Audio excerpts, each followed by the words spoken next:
आपल्या लोकांची आपली वाहिनी एबीडी न्यूज मराठी। त्रिपुरारी पौर्णिमेनिमित्त बदलापूर पश्चिमेकडील मोहनानंदनगर भागात भगवान शिवशंकराला 1000 दिव्यांचा अभिषेक करण्यात आला।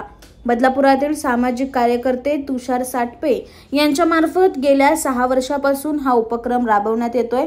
बदलापूर शिवसेनेच्या उपविभाग संघटक सुवर्णा साटपे यांनी केलेल्या आवाहनाला प्रतिसाद देत परिसरातील अनेक महिलांनी उपस्थिती लावत या दीपोत्सवात सहभाग घेतला।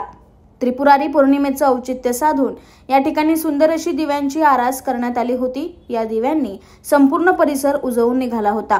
अशाच पद्धतीने बदलापूरचा विकास तेजोमय हो अशी इच्छा यावेळी ॲडव्होकेट तुषार साटपे यांनी बोलून दाखवली। भगवान शिवशंकराने त्रिपुरासूर राक्षसाचा वध केल्याने त्रिपुरारी पौर्णिमा साजरी केली जाते। उत्तर भारतात याचं खूप मोठं महत्त्व आहे।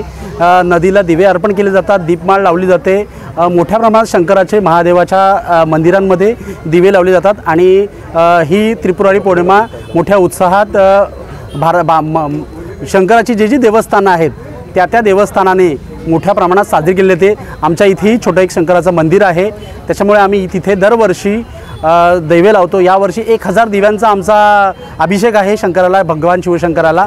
मागच्या वर्षी 900 लावले होते, त्याच्या आधी 800 लावले होते, त्याच्या आधी 700, 600, 500 असा दिव्यांचा आम्ही दरवर्षी अभिषेक करतो। आणि या त्रिपुरारी पौर्णिमेला सर्व लोक जमतात, सगळ्या महिला जमतात आणि तो मोठ्या उत्साहात इथे साजरा केला जातो।